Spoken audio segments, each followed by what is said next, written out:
Because you're the first person to mention the Girl Scout. So how long did you serve as a... Well, I with the Girl was an Scouts? assistant leader for 2 years, and then I was the leader for 2 years. Okay.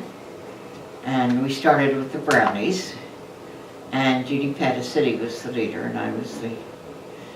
And we used to have camp down at Woodland Park. I'm just remembering this. Okay. Where we had taught the girls how to make butter, you know, with the pint of heavy cream. We made ice cream.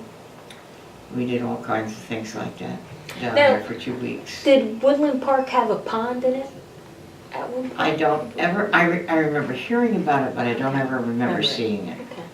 So by the time they were 7, you know, Right, about no. 68 or something, I don't know.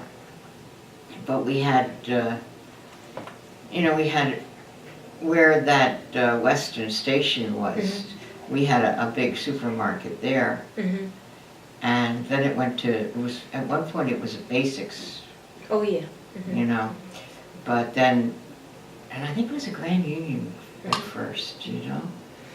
But all the way down there to Felician, and oh, when it rained, Main Street Lodi was flooded. And at one point, the flooding was so bad that the nuns were standing on the chairs in the cafeteria when they were rescued, because it was that high. I don't know, is it a river or a creek? Anyhow, River, yeah, you know, the river, it Saddle just, River. yeah, Saddle River. It just flooded terribly there, and you couldn't go on 46 if it was really raining, because where it dips, it was flooded and people would get stopped. And also down at where the railroad goes over 17, that's flooded for many, many years. And they're making some, you know, everything is better each year. Yeah. Each time they do it, it's a little bit better, but it still has some problems.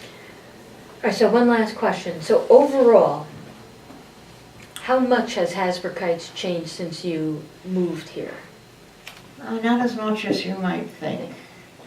It's still, parents are doing things for their kids, and the school is still here, and it's still working well, and the police department. Lately, they haven't had haven't had the band march down before the home games. It always was every football game on a Friday night, and they always had them here because we had lights before almost anybody. And the band would march from the high school down to the field, and would always have an inside, you know, in the halftime would have a show. Sometimes the other team would bring a band and they would have both shows. And several times we had band competitions down at the field. And they would always, the band would always stop and just do a time step, you know, just the drums, when they went past the funeral home. They don't do that anymore. Oh, But yeah, it was no, like they don't do that. very, you know, you never get to hear the rest of the march or something because they suddenly start doing that. And the band and the color guard were always winning prizes. When, you know, in the 80s, 70s and 80s, early 80s. But one time, we were driving up the boulevard, and the team, down the boulevard, we were on the bus with the kids.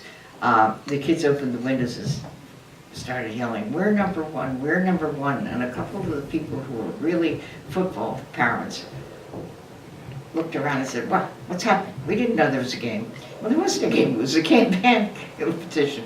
But the kids just loved it, you know, and they did well. All right, well, thank you very much. Okay, thank you. Good. And now